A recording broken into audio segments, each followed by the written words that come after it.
of death. কেমন? আর নিচে লিখবা rate of fall of body temperature per hour. Rate of fall of body temperature per hour. 1 ঘন্টা পর temperature দেখলে পরে কতটুকু কমতেছে এটা তুমি রেকর্ড করতে পারবা। এটা হলো time past after death in hours.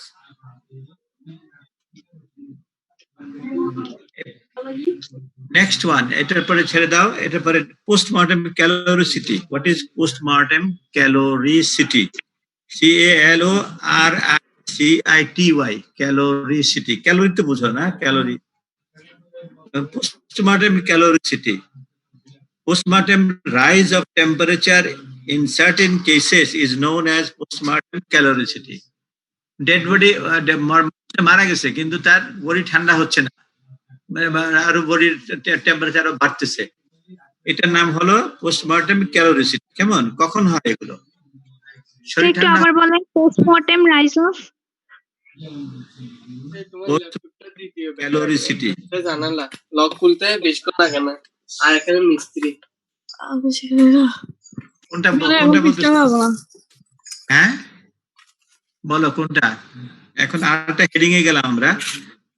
Postmortem ক্যালোরিসিটি, এটা লেখো, নামটা লেখো, পোস্টমর্টেম ক্যালোরিসিটি। কেমন লিখছো? পোস্টমর্টেম ক্যালোরিসিটি নামটা লিখছো? ডেফিনিশনটা বলেন স্যার আরেকবার। জি স্যার। হ্যাঁ আবার বলতেছি, দি পোস্টমর্টেম, লেখো, the postmortem rise of temperature, লিখছো? পোস্টমর্টেম ক্যালোরিসিটির যে ডেফিনিশনটা, the postmortem rise of temperature in certain cases, মানে কোন ক্ষেত্রে, the postmortem rise of temperature in certain cases is known as postmortem caloricity. What is postmortem caloricity? Definition টা বললাম কি? The postmortem rise of temperature in certain cases is known as postmortem caloricity. এটি হলো কথা। কেমন লিখছো তোমরা? জি sir. Yes sir. আচ্ছা, these occurs কোন জায়গায় হয়? These occurs লেখো, when heat regulation, number 1 to 3, number 1 লেখো, when heat regulation has been disturbed, disturbed তো বানান জানো, DISTURBED, disturbed, before death, মৃত্যুর আগে যদি হিট রেগুলেশন সেন্টারটা ডিস্টার্ব হয়ে যায়, as for example in sunstroke, একদম প্রচন্ড গরমের ভিতরে একজন কাজ করতেছিল, রাত অজ্ঞান হয়ে মারা গেল। তার মানে কি? সানস্ট্রোক হয় মানে হাই টেম্পারেচার আউটসাইড সান, আন্ডার সান। কেমন? যেমন সৌদি আরবে অথবা আমাদের দেশে যখন গরমের দিন, সামার ভ্যাকেশন, বাইরে যদি কাজ করতে থাকে, হইতেই পারে sunstroke or some other disorders. Number 1 গেল। কেমন? নাম্বার 1 কি লিখলে তাহলে? When heat regulation has been disturbed before death, as in sunstroke. কেমন? সানস্ট্রোক মানে কি? এটা আমরা পরে পড়াবো। যেমন খুব সূর্য, ওর ভিতরে যারা বেশি গরমে কাজ করে বেহুশি অজ্ঞান হয়ে মরে যায়, সানস্ট্রোক। কেমন? নাম্বার 2 লেখো, due to excessive bacterial activity. এই পোস্টমর্টেম ক্যালোরিসিটি হয়, নাম্বার 2 পয়েন্ট হলো due to excessive bacterial activity. লিখছো? Due to excessive bacterial activity, as in septicemic condition, cholera and fever. Septicemic condition, যাতে সেপ্টিসেমিয়া ইনফেকশন ছড়ায় গেছে, অথবা cholera হয়েছে, অথবা other fever, due to excessive bacterial অ্যাক্টিভিটির জন্য পোস্টমর্টেম ক্যালোরিসিটি হয়। নাম্বার 3 লেখো, পোস্টমর্টেম ক্যালোরিসিটি হওয়ার আরেকটা হয় কখন? in increased production of heat in convulsive condition. Excessive production of heat in convulsive condition. For example, tetanus যদি হয় কারো অথবা পয়জনিং স্ট্রিকনিন পয়জনিং হয় একটা এইসব কেসে তাহলে 3 নম্বর লেখছো in increased production of heat যদি বেশি হয়ে যায় কেমন বেশি হয় ইন কনভালসিভ কন্ডিশন কনভালশন মানে CONVUL কনভালসিভ কনভালসিভ কন্ডিশন মানে শরীরটা খিচুড়ি হয় বেশি কনভালশন তো বুঝো কনভালশন কি কি আছে এক্সাম্পল হলো যেমন টিটেনাস TETANUS টিটেনাস যদি হয় কারো শরীরে বডি এমনি বেশি activity increase production of hit হয় এবং পোস্টমর্টম ক্যালোরিসিটি ডেভেলপ করে অথবা পয়জনিং যদি স্ট্রিটনিং পয়জনিং হয় সেখানেও পোস্টমর্টম ক্যালোরিসিটি ডেভেলপ করে বডি তখন আর ঠান্ডা হয় না সহজে কেমন বেশি বেড়ে যায় বডি টেম্পারেচার আরো বাড়ে এটা হয়ে গেল হোয়াট ইজ পোস্টমর্টম ক্যালোরিসিটি তোমরা শিখলা এখন তোমাদেরকে নিয়ে যায় আরেকটা পয়েন্ট নাম্বার 5 তোমার পোস্টমর্টম লিভিডিটি কেমন এই যে আর্লি চেঞ্জেস সেলুলার ডেথের আর্লি চেঞ্জেস এর কি আছে পোস্টমর্টম নাম্বার 5 পোস্টমর্টম লিভিডিটি তারপর লাস্টে আছে রাইগর মর্টিস তাই না পোস্টমর্টম লিভিডিটি কি হ্যালো জি স্যার পোস্টমর্টম লিভিডিটি এটার কতগুলো নাম আছে বুঝছো তোমাদের জন্য অনেকের নাম থাকে না অনেকগুলো নাম থাকে এই এক একটা টার্মের আবার মেডিকেল দেখা যায় অনেক নাম আছে কেমন যেমন তোমার এখানে পোস্টমর্টম লিভিডিটির নাম আছে liver mortis liver LIVOR liver LIVOR liver mortis লিখছো জি স্যার এটা 6টা নাম আরেকটা নাম আছে সাগিলেশনস SUGGI সাগিলেশনস LATIONS সাগিলেশনস যদি বলো হোয়াট ইজ সাগিলেশনস বলে স্যার নামই তো শুনি নাই এই যে নাম এখন বলে দিচ্ছি তোমাদেরকে হোয়াট ইজ লিভার মর্টিস নাম শুনি নাই এটা নাম বলে দিচ্ছি কেমন অথবা হোয়াট ইজ পোস্টমর্টম লিভিডিটি এগুলো একই জিনিসের বিভিন্ন নাম আরো নাম আছে আরেকটা নাম লেখো ক্যাডাভেরিক লিভিডিটি ক্যাডাভেরিক CADA ক্যাডা VERIC ক্যাডাভেরিক লিভিডিটি LIVIDITY লিভিডিটি কেমন এই কয়টা হইলো একটা দুইটা তিনটা চারটা নাম হইলো আরো নাম আছে চারটা হইলো আরো দুইটা নাম আছে লেখো পোস্টমর্টম স্টেইনিং আরেকটা নাম হলো পোস্টমর্টম স্টেইনিং স্টেইন মানে কালার রং STAINING স্টেইনিং পোস্টমর্টম স্টেইনিং আরো একটা নাম আছে সাবকিউটেনিয়াস হাইপোস্টেসিস সাবকিউটেনিয়াস মানে চামড়ার নিচে কেমন সাব মানে নিচে কিউটেনিয়াস মানে চামড়া স্কিন হাইপোস্টেসিস HYPOS হাইপোস TASIS হাইপোস্টেসিস পোস্টমর্টম হাইপোস্টেসিস কেমন সাবকিউটেনিয়াস হাইপোস্টেসিস তাহলে পোস্টমর্টম লিভিডিটি অথবা লাইভার মর্টিস অথবা সাগিলেশনস অথবা ক্যাডাভেরিক লিভিডিটি অথবা পোস্টমর্টম স্টেইনিং অথবা সাবকিউটেনিয়াস হাইপোস্টেসিস এই 6টা নাম মাশাআল্লাহ কত নাম যে দিতে পারে তাহলে এই জিনিসটা কি what is the definition what is postmortem lividity লিখে রাখো ইট ইজ দ্য লেখো it is the bluish purple or red discoloration. It is the bluish purple. Hello? Hello? Sir শুনতেছি Very good. Thank you. It is the bluish purple or red discoloration which appears under the skin in the most superficial layers of the dermis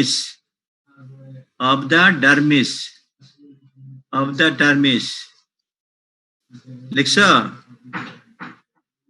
hello G sir of the dermis Yes, sir.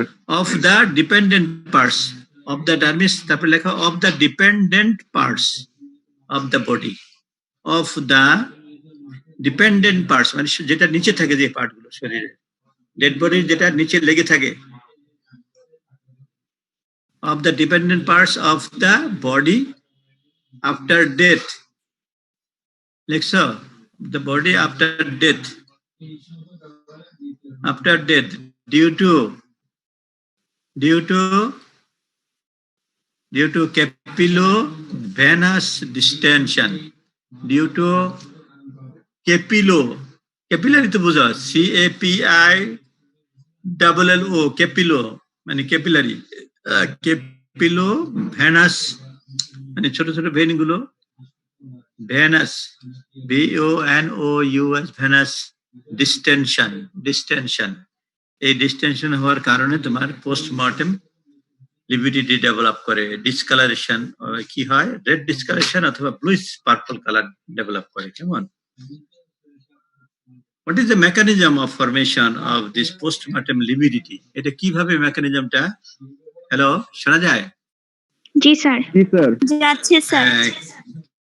কি mechanism এটা হয় লেখো। It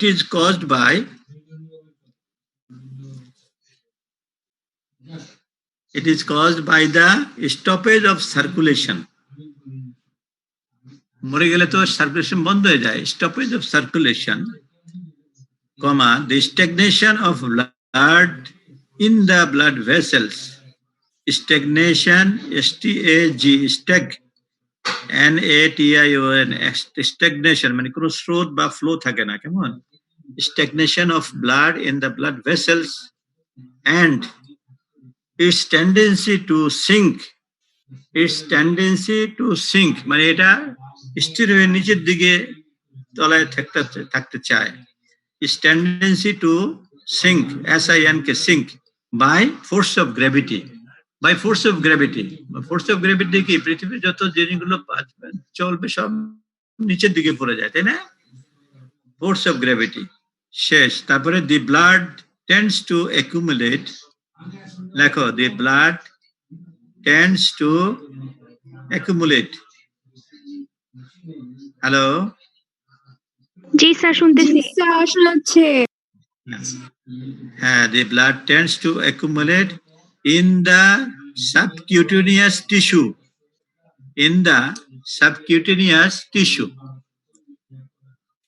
of the dependent part of the body. Subcutaneous tissue of the dependent part of the body.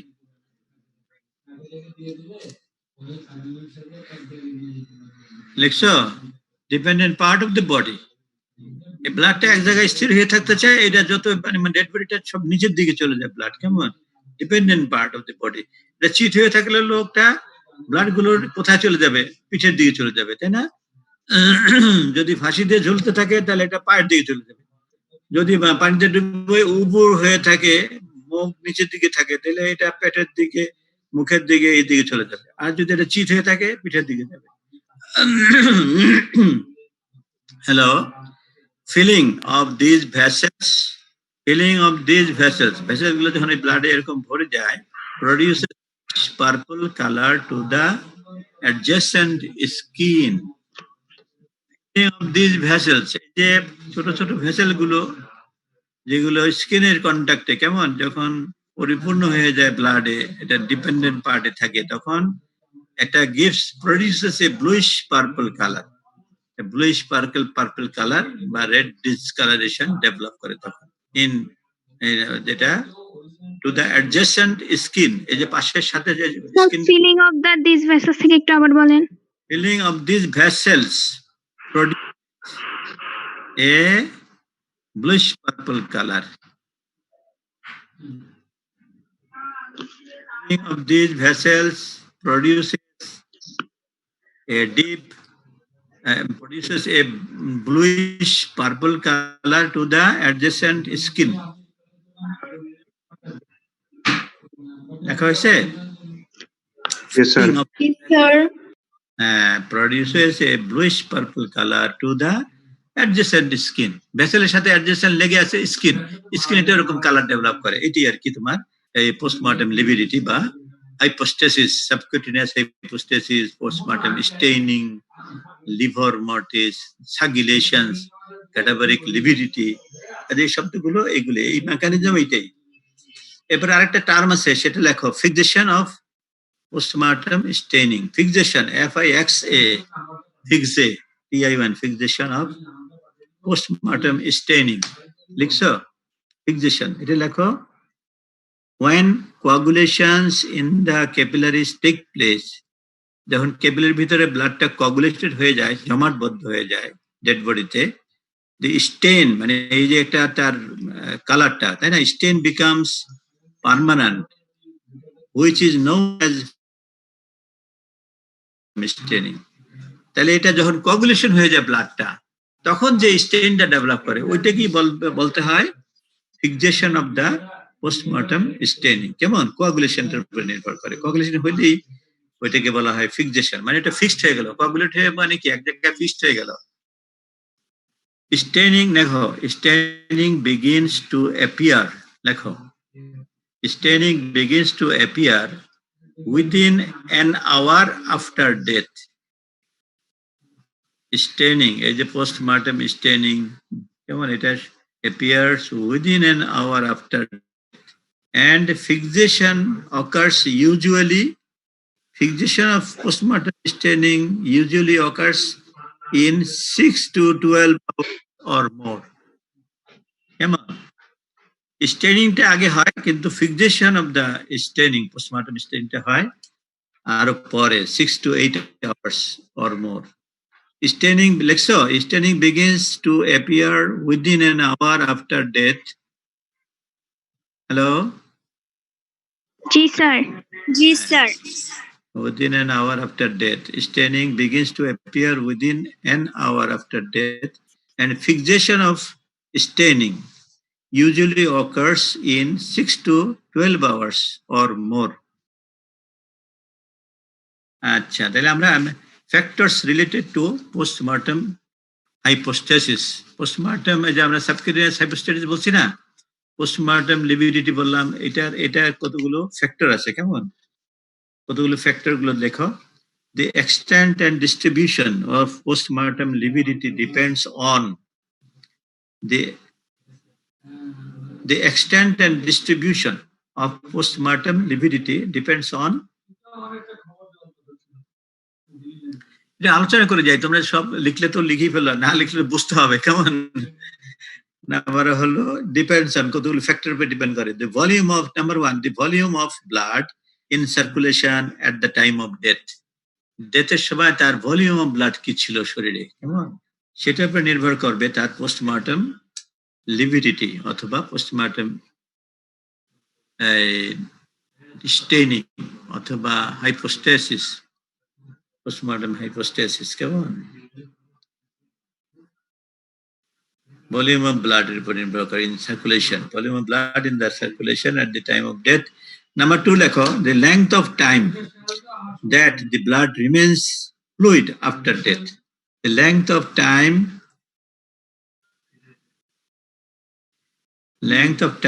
that the blood remains fluid after death। For example, একটা উদাহরণ দেওয়া হচ্ছে, যেমন asphyxia, যদি কেউ মারা যায়, কেমন, asphyxia, where the blood may not readily coagulate is marked, and less marked in death from hemorrhage and anemia due to reduced amount of blood and pigment। Hello? Sir example গুলো আবার একটু বলেন। Example, for example, in asphyxia, where the blood may not readily coagulate is marked, মানে বেশিরভাগ তাড়াতাড়ি এরকম coagulate হতে সময় লেগে যায়, and less marked in death from hemorrhage।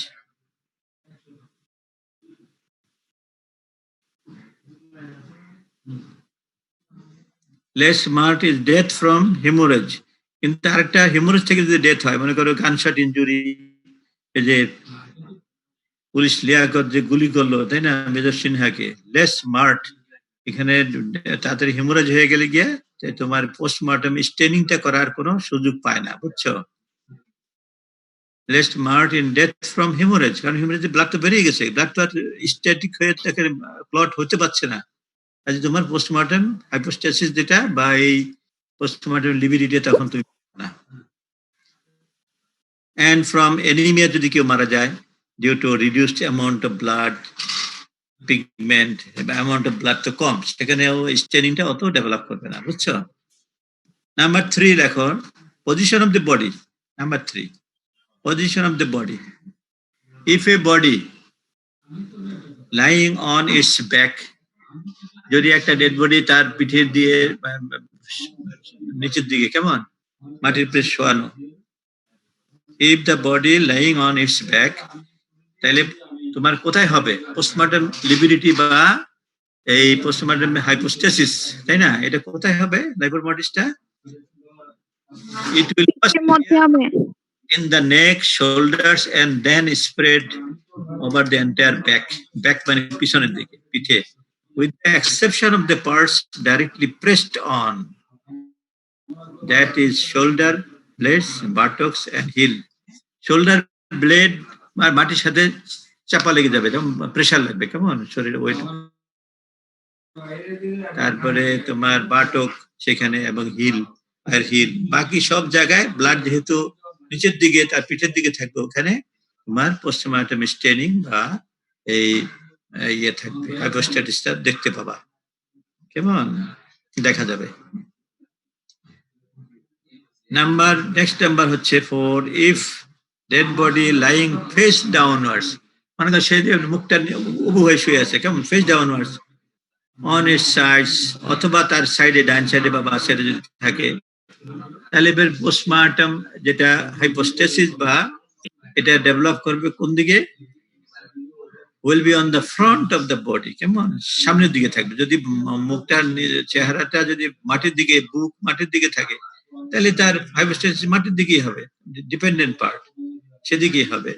And যদি সাইডে থাকে কাজ করা, তাহলে পরে ওই সাইডে যেদিকে কাজ ওদিকে থাকবে পোস্টমর্টম হাইপোস্টেসিস অথবা পোস্টমর্টম লিবিডিটি, কেমন বুঝতে পারছো? ডিউ টু গ্র্যাভিটিক ফোর্স ব্লাডটা নিচের দিকে থাকবে না, ওদিকে তোমার স্টেনিং বা রংটা ডেভেলপ করবে। আদার ফ্যাক্টর হলো, দেখো, হ্যালো শোনা যাচ্ছে? জি স্যার।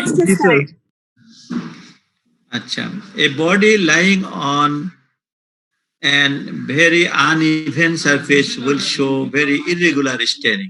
মনে করো উঁচা নিচা একটা রাফ সারফেসের মধ্যে যদি বডিটা থাকে, ডেড বডি, তাহলে ওইটার হাইপোস্টেসিসটা থাকবে ওই রাফ, বিভিন্ন প্রেসার লাগছে এক জায়গায়, আরেক জায়গায় যেখানে খালি আছে প্রেসার লাগে নাই সেখানে হাইপোস্টেসিস দেখবা, যেখানে প্রেসার লাগছে ওখানে দেখবা না, কিন্তু যেখানে প্রেসার লাগে নাই ওই জায়গায় হাইপোস্টেসিস থাকবে। ডেড বডি ফাউন্ড হ্যাঙ্গিং, মনে করে একটা ফাঁসিতে চড়ে আর মৃত্যুদণ্ড দেওয়া হয়েছে, এখন তার পোস্টমর্টম হাইপোস্টেসিস কোথায় ডেভেলপ করবে? ডিপেন্ডেন্ট পার্ট কোন দিকে থাকে, পাটা ঝুলানো থাকে না, তাহলে পায়ের দিকে থাকবে, তাই না? If suspension has been prolonged, মানে অনেক ধরে ঘন্টা পরে ঘন্টা, একদিন 2 দিন রেখে দিচ্ছে ঝুলাইয়া, তাহলে দেখা যায় এখানে প্রলং যদি টাইম হয়, some hours, hypostasis will develop on the lower extremities, on the forearm, on the hands and above the nose, এইভাবে ঝুলে থাকলে এরকম দেখা যায় ডিপেন্ডেন্ট পার্টে পোস্টমর্টম হাইপোস্ট্যাসিস বা এই কালারটা ডেভেলপ করবে, যেটাকে বলা হচ্ছে 6টা নাম পোস্টমর্টম লিবিডিটি, এটা নাম। আদার ফ্যাক্টরস এর যে চিন্তা করতে হবে সেগুলো কি? আদার factors, complexion of the person, যে ডেড বডিটা সেটা কি কালারের, কালো নিগ্রো চামড়া যে কিছুই দেখা যায় না, কোনো স্টেনিং হইলে বোঝাই যায় না, এত কালা। আর যেগুলো ফর্সা চামড়া এগুলোতে স্টেনিং বা কালারটা বোঝা যায়, কেমন মিডিয়াম হলেও বোঝা যায়। Medium, number 2, medium in which body lies, medium কোন মিডিয়ামের ভিতরে, পানির ভিতরে আছে নাকি কোনো বাতাসে নাকি কোনো মাটিতে। কজেস অফ ডেথ, কি কারণে সে মারা গেছে তার উপরে অনেক সময় এটা নির্ভর করে, কেমন। হ্যালো জি স্যার, শুনতেছি।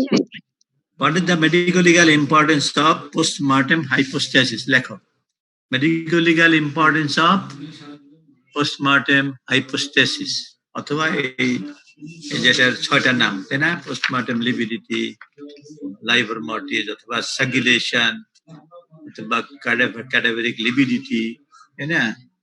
পোস্টমর্টেম স্টেনিং বা পোস্টমর্টেম হাইপোস্টেসিস। এটার মেডিকেল লিগাল ইম্পর্টেন্স নাম্বার 1 লেখো, 1 2 3 4 লেখো। Number 1, it's a reliable sign of death. Number 1 হলো it is a reliable sign of death. কেমন? It is a reliable sign of death. লিখছো? Hello. জি sir. जी sir Number 2 লেখো, it helps in estimation of the time since death. It helps the estimation of the time since death. মানে death হওয়ার কতক্ষণ time গেল সেটা বোঝা যায়। It helps in estimation of the time since death. দেখছো? জি স্যার। উপস্থিতি 44, তাহলে 6 জন অ্যাবসেন্ট। মনিটর তোমরা নামটা অ্যাবসেন্ট গুলা আমাকে জানাই দিবা, রোল নাম্বার। স্যার এখন জানাইতে পারবো স্যার। হ্যাঁ, তাহলে আমাকে জানাই দাও, আমি একটু ইয়ে করে দিই, ওদের লিখে রাখি। স্যার রোল 6, হ্যাঁ, রোল নাম্বার 6, স্যার তারপরে 14 14 14 17 পরে 17 14 19 না স্যার 6 14 17 6 14 17, হ্যাঁ 17, তারপরে 18 18 জি স্যার 18, হ্যাঁ 18, দেন স্যার 24 24 35 35 37 37। জি স্যার 7 জন স্যার। আমরা 6, roll number 6 6, roll number 14 14, roll number 17 মানে 17, রোল নাম্বার 18 রোল নাম্বার 24 মানে 24, রোল নাম্বার 35 35, রোল নাম্বার 37 37। কেমন? জি স্যার। তাহলে 1 2 3 4 5 6 7 জন, 7 জন না? জি স্যার। কিন্তু দেখা যায় অনেক সময় এই যে 44 দেখা যায় যে 6 জন না। স্যার এখানে পার্টিসিপেন্ট স্যার আপনি সহ কাউন্ট হয় স্যার। ও তাই নাকি? জি স্যার আপনি সহ স্যার 44। পার্টিসিপেন্ট কি আমি সহ? জি স্যার। ও আচ্ছা, এই জন্য আমি তো এটা বুঝতে পারি নাই। থ্যাংক ইউ, তুমি যেটা এক্সপ্লেন করলে, আলহামদুলিল্লাহ, জাযাকাল্লাহ খাইরান। তাহলে medical legal importance of postmortem hypostasis 1 number লিখেছো, it is a reliable sign of death. Number 2, it helps in estimation of time since death. কেমন? নাম্বার 3 লেখো, it indicates the posture of the body. It indicates the posture, মানে বডিটা কোন অবস্থায় ছিল, চিতে ছিল না কাটিয়ে ছিল না উবুতায় ছিল। It indicates the posture of the body, posture, posture of the body at the time of death, at the time of death, and any movement after death, and any movement after death. লিখছো? Number 3 শেষ। Number 4, hello hello, জি sir. Sir বলেন। শুনতেছি। Number 4 লেখো, it may indicate cause of death from its color. It may indicate, number 4 লেখো, no, it may indicate the cause of death. Indicate cause of death. It may indicate cause of death from its color. From its color. Hey, Mohiddin, আসো, 1 ঘন্টা যাচ্ছে, লাগছে running out of time. This meeting will end in 10 minutes. Upgrade now to remove the 40-minute time limit. এটা কি এখন ইয়ে করবা? 10 minute আছে। দেখো যেটা।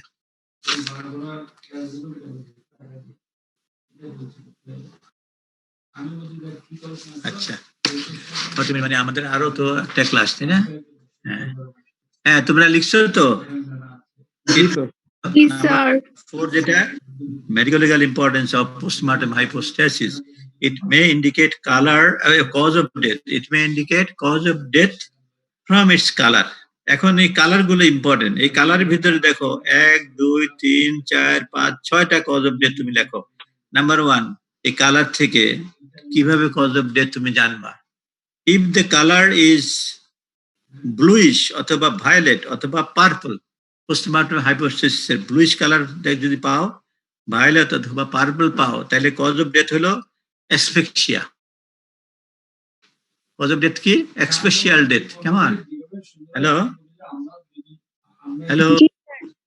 If the color is bluish অথবা violet or purple, the cause of death, the person has died due to asphyxia. Asphyxia তে মারা গেছে। কেমন? Asphyxial death. Number 2, if the color is cherry red, যদি cherry red color হয়, postmortem hypostasis যদি cherry red হয় colour, cause of death হচ্ছে in carbon monoxide poisoning. Cause of death, carbon monoxide poisoning. Colour দেখি তুমি বুঝলা এটা carbon monoxide poisoning এ মারা গেছে। কেন? এটা cherry red colour of the postmortem hypostasis. Hello, দেখছো? জি স্যার। জি স্যার। নাম্বার 3 দেখো, ব্রাইট রেড কালার যদি হয়, জি sir. Postmortem hypostasis bright red colour হলে পরে cause of death is due to burn, আগুনে পুড়ে গেছে, লাল হয়ে গেছে পুড়ে। যেমন in burn, bright red colour of PM postmortem hypostasis, cause of death is burn. Number 4 লেখো, if the color is dark brown, if the color is dark brown, তাহলে পরে cause of death in phosphorus poisoning. Cause of death, phosphorus poisoning. কি poisoning? মারা গেছে phosphorus poisoning মারা গেছে। Phosphorus. হ্যাঁ, phosphorus dark brown এ। আর যদি কালার 5 নম্বর লেখো, পিঙ্ক রেড কালার যদি হয়, পোস্টমর্টম হাইপোস্টাসিসে পিঙ্ক রেড কালার যদি হয়, তাহলে cause of death due to exposure to cold water, water একদম বরফ পানির ভিতরে মারা গেছে। গ্রিনল্যান্ড ইয়েতে বিভিন্ন জায়গায় খুব ঠান্ডা পানি না, উত্তর মেরুতে বিভিন্ন, আচ্ছা আমাদের দেশে ঠান্ডা পানি শীতের দিনে, তাই না? বরফ পানি হতে পারে। এক্সপোজার টু, তাহলে লিখলা নাম। নেক্সট ওয়ান হলো, ইফ দি কালার, আচ্ছা, ভেরি স্লাইট স্টেনিং, কালারটা very slight due to reduced amount of blood pigment. কেমন? ভেরি স্লাইট স্টেনিং যদি হয়, কজ অফ ডেথ কি লিখবা? In haemorrhage, cause of death is from haemorrhage or anaemia or wasting disease. Very slight স্টেনিংটা ভালো করে বোঝাই যাচ্ছে না, অল্প অল্প দাগ দাগ। তাহলে কজ অফ ডেথ কি হবে? Cause of death from haemorrhage, very bleeding হয়ে মারা গেছে। হ্যাঁ, মেজর সিডা, এখানে ভেরি স্লাইট স্টেনিং করার টাইমই পায় নাই, সব ব্লাড পড়ে গেছে, অথবা অ্যানিমিয়া অথবা ওয়াস্টিং ডিজিজ। কেমন? এই হলো তোমার পোস্টমর্টম হাইপোস্টাসিসের উপরে আমাদের বক্তব্য এখানে শেষ। নেক্সট ভেরি ইম্পর্টেন্ট হলো কি, রাইগর মর্টিস। লেখো রাইগর মর্টিস। আগেটা ছিল 6টা নাম, রাইগর মর্টিসের নাম হলো 3টা। একটা নাম হলো রাইগর মর্টিস, 2 নম্বর নাম হলো ডেথ স্টিফেনিং, আর একটা নাম হলো ক্যাডাভারিক রিজিডিটি। কেমন? হ্যালো জি স্যার। হ্যালো। তাহলে রাইগর মর্টিস একটা নাম, আরেকটা নাম কি লিখবা? ডেথ স্টিফেনিং। স্টিফেনিং মানে কি? IFFENING।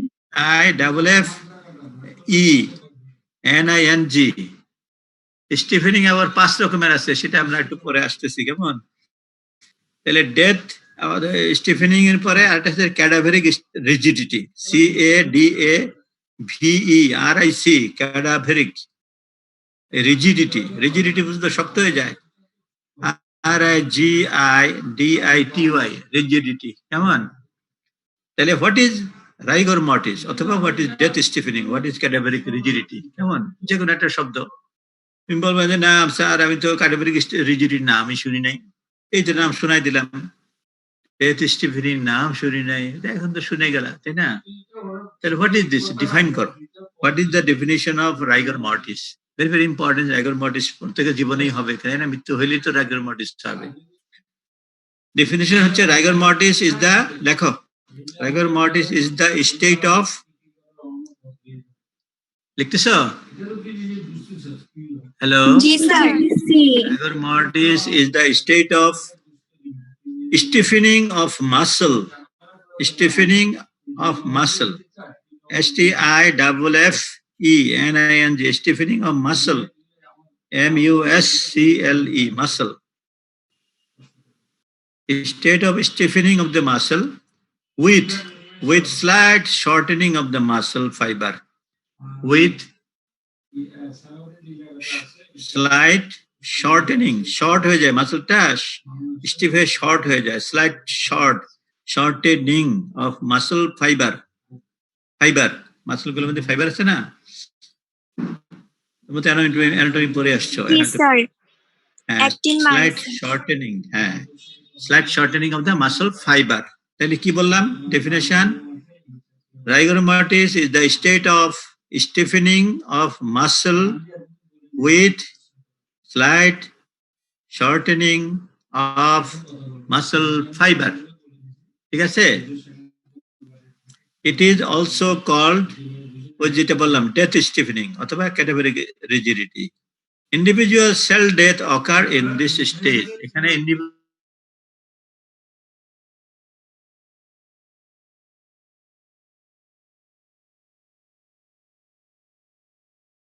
আমরা এখানে একটা রুল অফ 12 বলি, কেমন? রুল অফ 12, rigor mortis আলাপ করতে গেলে আমরা বলি কি, হোয়াট ইজ রুল অফ 12? বলো। রুল অফ 12 হলো যে rigor mortisটা ডেভেলপ করতে, এটা ডেভেলপ হয়ে আস্তে আস্তে যখন স্প্রেড হয়ে শরীরে আসে 12 ঘন্টা লাগে, আবার আরো 12 ঘন্টা এটা স্টে করে অন দি বডি, কেমন? তাহলে আরো 24 ঘন্টা। আবার এটা যখন চলে যায় তখন লাগে আরো 12 ঘন্টা, তাহলে 3 বার কত? 36 ঘন্টা। আর মানুষের মৃত্যুর 1 ঘন্টা থেকে 2 ঘন্টা পরে এটা শুরু হয়। তার মানে এই stage of flaccidity of the muscles এর 1-2 ঘন্টা পরে এটা শুরু হয়।